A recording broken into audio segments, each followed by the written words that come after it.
दोस्तों very good morning to all of you. Target study IQ के आज के इस शानदार वीडियो में आप सभी का स्वागत करता हूं। दोस्तों आज का हमारा जो पहला प्रश्न बना है वो बना है कि नेशनल पुलिस K9 जनरल, जिसका हिंदी में मतलब होता है राष्ट्रीय पुलिस K9 पत्रिका के पहले संस्करण का विमोचन किसके द्वारा किया गया है।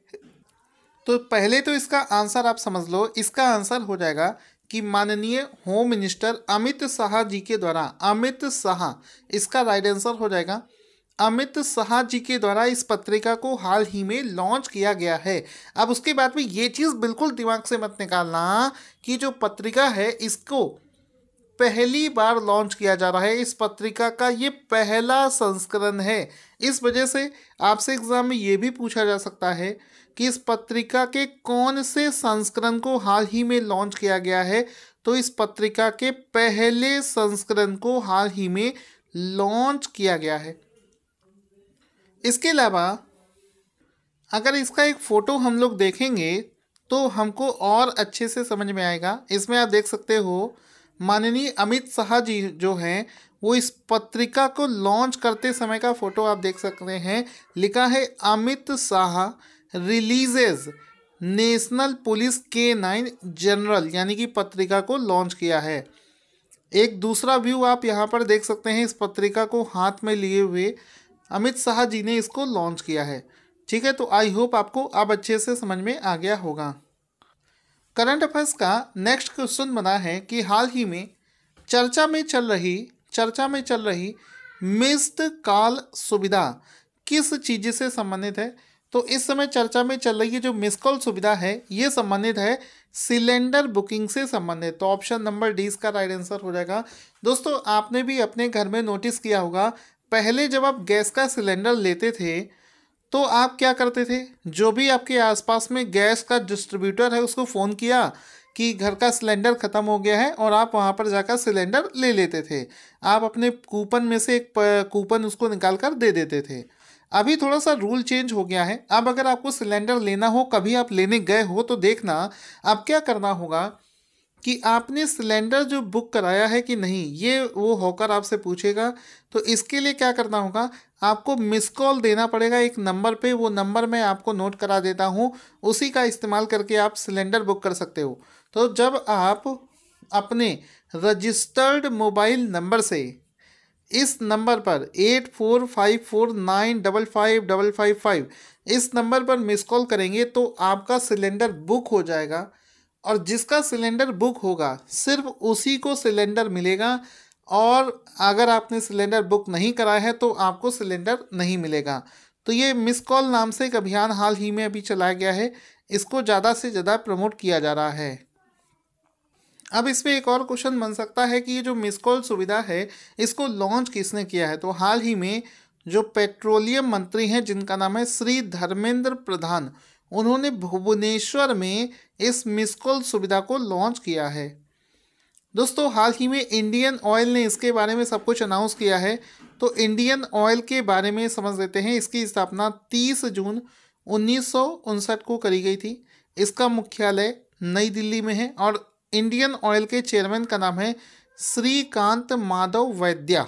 ठीक है, जल्दी से चलते हैं अगले शानदार क्वेश्चन की तरफ। उससे पहले आपसे बोलना चाहूँगा कि हमारा जो दिसंबर का PDF है हो सकता है आज दोपहर 12 बजे तक लॉन्च हो जाएगा। साथ ही साथ में आप जनवरी से लेकर पूरा नवंबर तक का हमारा जो PDF है उसको अगर आप लेना चाहते हैं, वीडियो के डिस्क्रिप्शन में लिंक है। चैलेंज के साथ कह सकता हूं, चाहे इंडिया में कहीं से भी आप करंट अफेयर्स पढ़ लो, हमारी PDF से बाहर एक भी क्वेश्चन आपका एग्ज़ाम में नहीं जाएगा। आपको प्रूफ के साथ मैं टेलीग्राम पर शो कर चुका हूं। हर एक एग्ज़ाम में हमारे क्वेश्चन सबसे ज़्यादा मैच होते हैं। यहाँ पर दोस्तों क्वेश्चन बनेगा कि जनवरी 2021 में किस देश ने अपने देश का जो राष्ट्रगान है उसमें एक शब्द का बदलाव कर दिया है। तो आंसर हो जाएगा हाल ही में ऑस्ट्रेलिया देश जो है उसका जो राष्ट्रगान है, नेशनल सॉन्ग है, उसमें उसने एक शब्द में चेंजेस कर दिए हैं, बदलाव कर दिए हैं। This is the most important question, इसको लिख लेना। सभी एग्जाम्स में पूछे जाने के चांसेस हैं ऑस्ट्रेलिया ने अपने राष्ट्रगान में एक शब्द का बदलाव कर दिया है और वो बदलाव उसने क्यों किया है इसके बारे में भी डिस्कस करते हैं। यहाँ पर आपको बता दें, देखो यहाँ पर आपको पूरा इसका राष्ट्रगान नहीं देखना है, सिर्फ आपको एक लाइन बताता हूँ जिसमें चेंजेस किया गया है। एक्चुअल में एक लाइन थी ऑस्ट्रेलिया के राष्ट्रगान में कि हम युवा और स्वतंत्र हैं, तो इसमें ये जो शब्द लिखा है युवा है, युवा है का मतलब समझ में आता है कि ये जो ऑस्ट्रेलिया देश है ये कोई नया नया देश बना है और ये मतलब इसकी सभ्यता, इसका जो इसके स्वदेशी इसी देश के रहने वाले लोग हैं वो अभी इस देश को, अब ये पुराना देश नहीं है, इनकी सभ्यता बहुत पुरानी नहीं है, तो इस टाइप का सेंस यहाँ पर निकल रहा था। जबकि ऑस्ट्रेलिया एक बहुत पुराना देश है और यहाँ पर ऑस्ट्रेलिया के जो पीएम है वो ये शो करना चाहते हैं कि हम एक बहुत पुरानी सभ्यता हैं, हम यहाँ पर कोई नए नहीं हैं, हम बिल्कुल भी नए नहीं हैं, हम बहुत पुराने से समय से हैं और लंबे समय से हम यहाँ पर इस कॉन्टिनेंट पर रह रहे हैं। तो जितने भी उनके स्वदेशी लोग थे, यानी कि उसी देश के रहने वाले जो स्वदेशी लोग थे जो कई सालों से वहाँ पर रह रहे हैं, ऐसे लोगों का सम्मान करने के लिए हम युवा हैं और स्वतंत्र हैं, इस लाइन में युवा शब्द को हटा दिया गया और इसको कर दिया हम एक हैं और स्वतंत्र हैं। इसका मतलब क्या हुआ कि हमारा जो देश है ये कोई नया देश नहीं है, हम लोग बहुत सालों से यहाँ पर एग्जिस्ट कर रहे हैं, हमारा एग्जिस्टेंस बहुत पुराना है। तो इस टाइप से ये यहाँ पर दिखाना चाहते हैं। तो यहाँ पर आप लोग शॉर्टकट में समझो कि चेंज क्या हुआ है, युवा शब्द को हटाकर एक कर दिया गया है, या हम युवा हैं को चेंज करके हम एक हैं कर दिया गया है। अब दोस्तों यहाँ पर ऑस्ट्रेलिया के बारे में समझते हैं। ऑस्ट्रेलिया देश जो है इसकी कैपिटल है कैनबरा और इसके प्राइम मिनिस्टर का नाम है स्कॉट मॉरिसन, ये भी आपको याद रखना है। अब दोस्तों चूंकि राष्ट्रगान की बात चली है तो आप ये भी जान लीजिए कि भारत का जो राष्ट्रगान है इसमें भी कई आपत्तियां जताई जा रही हैं, इसमें भी कुछ ऐसे वैलिड पॉइंट हैं जो कि चेंज होने की काफ़ी लंबे समय से डिमांड हो रही है। तो हम लोग इसी क्वेश्चन को डिस्कस करते हुए इससे जुड़ा हुआ रिलेटेड स्टैटिक जीके में अपने देश के राष्ट्रगान को डिस्कस करेंगे। तो यहाँ पर ऐसा माना जाता है कि जो हमारा नेशनल एंथम है इसको रविंद्रनाथ टैगोर ने सन 1911 में बंगाली भाषा में लिखा था। ठीक है, तो बंगाली लैंग्वेज में इसको ओरिजिनली कंपोज किया गया था 1911 में। ठीक है, अब इसको लेकर कंट्रोवर्सी क्या है, कंट्रोवर्सी ये थी कि जिस समय उन्होंने इसको लिखा था उसी समय जॉर्ज पंचम का भारत में आगमन हुआ था और ऐसा माना जाता है कि उनकी महिमा मंडल करने के लिए, उनके बारे में गुणगान करने के लिए रविंद्रनाथ टैगोर ने उनके लिए इस गीत को लिखा था, जिसको बाद में भारत के नेशनल एंथम का रूप दे दिया गया है। फिर एक लाइन आती है पंजाब सिंध, सिंध जो क्षेत्र है, अब ये चूंकि ये सिंध क्षेत्र हमारे भारत में तो है नहीं, ठीक है, ये पाकिस्तान में, तो सिंध का नाम हम लोग क्यों ले रहे हैं भाई, तो इसको लेकर भी आपत्ति आ रही। पंजाब सिंध गुजरात मराठा, गुजरात है, मराठा है, पंजाब है, लेकिन ये सिंध क्षेत्र तो है नहीं, तो इसको लेकर भी कंट्रोवर्सी हो रही कि ये शब्द को हटाना चाहिए। कई लोगों का ये भी कहना है कि चूंकि इस गीत को किसी अंग्रेज के महिमा मंडल के लिए लिखा गया था तो उससे भारत माता की महिमा मंडल कैसे हो सकती है, तो ये बहुत बड़ी आपत्ति है जो कि हम लोगों को नहीं पता होती है। इस गीत में एक लाइन है भारत भाग्य विधाता, यानी कि जो अंग्रेज है जॉर्ज पंचम है ये भारत के भाग्य विधाता बताए गए हैं कि आपसे ही भारत का भाग्य चलता है, क्योंकि उस समय ब्रिटिश इंडिया का रूल हुआ करता था। तो ऐसा गीत जो अंग्रेजों का महिमा मंडल कर रहा है वो भारत का राष्ट्रगान कैसे हो सकता है। तो ये सभी आपत्तियां जो हैं जताई यहाँ पर जा रही हैं। आप लोग इसके बारे में क्या सोचते हो, क्या आप लोग, देखिए आपका जो रिव्यू है वो बहुत मैटर करता है। क्या आप लोग भी चाहते हैं कि भारत का राष्ट्रगान बदला जाए, क्योंकि ये किसी दूसरे अंग्रेज के महिमा मंडल के लिए लिखा गया था, और अगर आप चाहते हैं ना चेंज किया जाए तो दोनों में से क्या चाहते हैं कमेंट में लिखना ना भूलें। फिर उसके बाद में एक पॉइंट है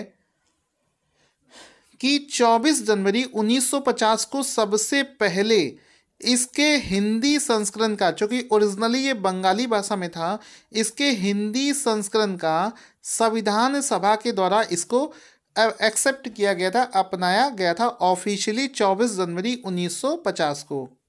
फिर 1911 में इस बंगाली से इसको जब इंग्लिश में कन्वर्ट किया गया तो इसको मॉर्निंग सॉन्ग ऑफ इंडिया नाम दिया गया। तो मॉर्निंग सॉन्ग ऑफ इंडिया नाम से भी इसको ही जाना जाता है। एक क्वेश्चन एग्जाम में बहुत बार पूछा गया है कि भारत का जो नेशनल एंथम है, जो राष्ट्रगान है, इसको कब पहली बार गाया गया था? तो 27 दिसंबर 1911 को कांग्रेस का जो कलकत्ता वाला, ये भी पूछा जाता है कि कांग्रेस के कौन से अधिवेशन में, तो कांग्रेस के कलकत्ता वाले सत्र में पहली बार इसको गाया गया था। कब गाया गया था? 27 दिसंबर 1911 को पहली बार इसको कांग्रेस के कलकत्ता वाले सेशन में गाया गया था। तो ये जितने भी पॉइंट्स मैंने आपको बताए हैं सब अपने आप में एक अलग अलग क्वेश्चन है। अगर समझते हुए चलोगे तो आपसे बेहतर कोई नहीं होगा। अगर सारे पॉइंट्स को नहीं याद करोगे तो आप ज़्यादा नहीं सीख पाओगे। तो यहाँ पर अगले क्वेश्चन की तरफ मूव करते हैं। क्वेश्चन बनेगा, देखो इंडिया में इतने ज़्यादा डिजिटल पेमेंट हो रहे हैं, यूपीआई से हो रहे हैं, फ़ोन पे, गूगल पे, पेटीएम, इन सभी का इस्तेमाल हो रहा है, कैशलेस पेमेंट बहुत ज़्यादा बढ़ गई है। तो इसको मेज़र करने के लिए कि कितना कैशलेस ट्रांजैक्शन इंडिया में हो रहा है, क्वेश्चन क्या बनेगा, किस भारतीय संस्थान ने भारत में कैशलेस लेन देन में वृद्धि को ट्रेस करने के लिए, मापने के लिए डिजिटल भुगतान सूचकांक, इंग्लिश में डिजिटल पेमेंट इंडेक्स जारी किया है? तो भारत का जो सेंट्रल बैंक है, जिसको रिजर्व बैंक ऑफ इंडिया के नाम से जानते हैं, बैंकों का बैंक, भारत में अगर किसी को बैंक ओपन करने हैं तो आरबीआई की स्वीकृति लेनी पड़ेगी। सभी बैंकों का बाप, बैंकों का बैंक आरबीआई, इसके द्वारा डिजिटल पेमेंट इंडेक्स को जारी किया गया है। ये जो डिजिटल पेमेंट इंडेक्स है ये आरबीआई लॉन्च करेगा और ये क्या बताएगा कितना पेमेंट कैशलेस हुआ है, यानी कि बिना कैश के ऑनलाइन माध्यम से कितना पेमेंट हुआ है। एक प्रश्न यहाँ पर बन सकता है, चूंकि ये पहली बार लॉन्च होने वाला है तो इसे दबाकर क्वेश्चंस बनेंगे, सभी एग्जाम बनाने वाले टूट पड़ेंगे। तो इस डिजिटल भुगतान सूचकांक में कुल कितने पैरामीटर्स को ध्यान में रखकर बनाया गया है? तो कुल 5 पैरामीटर्स को इसमें रखा गया है। फिर इस डिजिटल भुगतान सूचकांक को जब बनाया जाएगा तो इसमें बेस ईयर, आधार वर्ष किसको घोषित किया जाएगा? तो वर्ष 2018 का जो मार्च महीना है, मार्च 2018 को इसमें बेस ईयर यानी कि आधार वर्ष घोषित किया गया है। तो 2018 को इसमें बेस ईयर यानी कि आधार वर्ष घोषित किया गया है। इसको आप लोग समझते हुए चलना। चूँकि 2018 को बेस ईयर माना है तो उसको हम लोग वैल्यू दे देंगे 100, चूँकि इसको हम लोग एक बेस मान रहे हैं। तो 2019 का जो डिजिटल भुगतान सूचकांक है उसकी वैल्यू यानी कि डिजिटल ट्रांजैक्शन चूँकि 19 में बढ़ गया है, 20 में और ज़्यादा बढ़ जाएगा, 21 में और बढ़ेगा, तो ये बढ़कर हो गई है 153.47। फिर अगर 2020 का जो डिजिटल पेमेंट्स इंडेक्स है उसकी वैल्यू आई है 207.84। तो ये आप लोगों को डेटा याद रखना है, एग्जाम में कभी भी पूछा जा सकता है। दोस्तों अगर रेगुलर आपने एक हैबिट बना ली डेली का वीडियो देखने की तो विश्वास मानिए आपसे बेहतर किसी का भी करंट अफेयर्स और करंट जीके नहीं होगा। क्वेश्चन बनता है कि हाल ही में किसे उप चुनाव आयुक्त यानी कि डिप्टी इलेक्शन कमिश्नर बना दिया गया है? तो इसका आंसर देखो क्या हो जाएगा, इसका आंसर हो जाएगा ऑप्शन नंबर ए, हाल ही में उमेश सिन्हा को। किसे? उमेश सिन्हा। तो हाल ही में उमेश सिन्हा को डिप्टी इलेक्शन कमिश्नर बना दिया गया है। ऑप्शन नंबर ए इसका राइट आंसर हो जाएगा। अगर हम लोग बात करें कि चुनाव आयुक्त बोर्ड में कुल कितने उप चुनाव आयुक्त होते हैं तो इनके इस बोर्ड में 4 डिप्टी इलेक्शन कमिश्नर होते हैं और उप चुनाव आयुक्त होते हैं। तो यहाँ पर डिप्टी इलेक्शन कमिश्नर जो होते हैं कुल मिलाकर 4 होते हैं, उनमें से एक हाल ही में अपॉइंट किए गए हैं उमेश सिन्हा। बचे हुए कितने? 3। तो 3 जो बचे हुए हैं उनके नाम भी आपको याद होने चाहिए, एग्जाम में पूछे जा सकते हैं। तो उन 3 के नाम हैं सुदीप जैन, चंद्रभूषण कुमार और आशीष कुंद्रा, ये बचे हुए 3 नाम हैं और एक नाम मैं आपको बता चुका हूं, तो कुल मिलाकर ये हो जाते हैं 4। ठीक है, आगे चलते हैं। अब हम लोग डिस्कस करते हैं इलेक्शन कमीशन ऑफ इंडिया के बारे में। तो इलेक्शन कमीशन ऑफ इंडिया की स्थापना 25 जनवरी 1950 को करी गई थी। इसका जो मुख्यालय है ये नई दिल्ली में स्थित है। मुख्य चुनाव आयुक्त जो हैं वो हैं सुनील अरोरा। इस समय भारत के चुनाव आयुक्त कौन है, तो वो हैं राजीव कुमार और सुशील चंद्रा। जो मुख्य चुनाव आयुक्त होता है उसका कार्यकाल 6 साल का या फिर 65 साल की एज तक होता है। ये एग्जाम में पूछा जा सकता है। ये जो मुख्य चुनाव आयुक्त होता है इसका अपॉइंटमेंट जो है प्रेसिडेंट के द्वारा किया जाता है। ये भी एग्जाम में पूछा जा सकता है। नोट, जो इलेक्शन कमीशन ऑफ इंडिया है ये कौन से आर्टिकल के तहत इसकी स्थापना करी जाती है, तो अनुच्छेद 324, आर्टिकल 324, अनुच्छेद 324 के तहत इसकी स्थापना करी जाती है। ये भी आपको याद रखना है। इसके बाद में क्वेश्चन बनेगा, डीआरडीओ ने 1 जनवरी 2021 को अपनी स्थापना की कौन सी वर्षगांठ मनाई है, तो आंसर हो जाएगा 1 जनवरी 2021 को डीआरडीओ ने अपनी 63वीं 63rd अपनी 63वीं वर्षगांठ मनाई है। तो ऑप्शन नंबर डी इसका राइट आंसर हो जाएगा कि डीआरडीओ ने 1 जनवरी 2020 को अपनी स्थापना के 63 वर्ष पूरे कर लिए हैं। डीआरडीओ के बारे में हालांकि मैं आपको डेली बताता हूं, लेकिन आज उसी का क्वेश्चन है तो उसके बारे में समझते हैं। इसके अध्यक्ष का नाम है जी सतीश रेड्डी। इसका हेडक्वार्टर दिल्ली में है और इसकी स्थापना 1958 में करी गई थी। क्वेश्चन है कि एक पुस्तक है जिसको हाल ही में लॉन्च किया गया है और उस पुस्तक का नाम है वाहन मास्टर क्लास। इसके लेखक कौन है, तो इसके लेखक जो हैं वो हैं अल्फ्रेडो कोवेल्ली। ऑप्शन नंबर सी इसका राइट आंसर हो जाएगा कि वाहन मास्टर क्लास नामक ये जो पुस्तक है, बुक है, इसके लेखक का नाम है अल्फ्रेडो कोवेल्ली। ऑप्शन नंबर सी इसका राइट आंसर हो जाएगा। इसमें आप देख सकते हैं ये वाहन मास्टर क्लास नाम से ये जो पुस्तक है इसके लेखक का नाम मैंने आपको बताया। इसमें ये जो पुस्तक है गणेश जी के जीवन पर आधारित है। गणेश जी की जो सवारी थी रैट, उसके ऊपर इस पुस्तक को लिखा गया है। क्वेश्चन बनेगा, किस देश ने Gandhi king scholarly exchange initiative Gandhi king scholarly exchange initiative अब अधिनियम बनाया है, तो आंसर हो जाएगा हाल ही में अमेरिका। ऑप्शन नंबर 20 का राइट आंसर हो जाएगा। अमेरिका के प्रेसिडेंट डोनाल्ड ट्रंप ने अनाउंस किया है कि उन्होंने हाल ही में Gandhi king scholarly exchange initiative अधिनियम को बनाया है, तो ऑप्शन नंबर 20 का राइट आंसर हो जाएगा। इस अधिनियम के तहत अब अमेरिका में कुछ पाठ्यक्रम में गांधी जी और गांधी जी और मार्टिन लूथर के जीवन और उनके कार्यों के बारे में पढ़ाया जाएगा, तो ऑप्शन नंबर 20 का राइट आंसर हो जाएगा। क्वेश्चन है, किस राज्य ने एक जिला एक शिल्प नामक एक नया अभियान शुरू किया है, तो आंसर हो जाएगा हाल ही में मध्य प्रदेश सरकार ने एक जिला एक शिल्प नाम से एक अभियान को प्रमोट करना शुरू कर दिया है, तो ऑप्शन नंबर ए इसका राइट आंसर हो जाएगा कि मध्य प्रदेश में एक जिला एक शिल्प नाम से एक अभियान को हाल ही में प्रमोट किया जा रहा है। क्वेश्चन बनेगा, 1 जनवरी 2021 से सशस्त्र सेना चिकित्सा सेवा के नए महानिदेशक यानी कि डायरेक्टर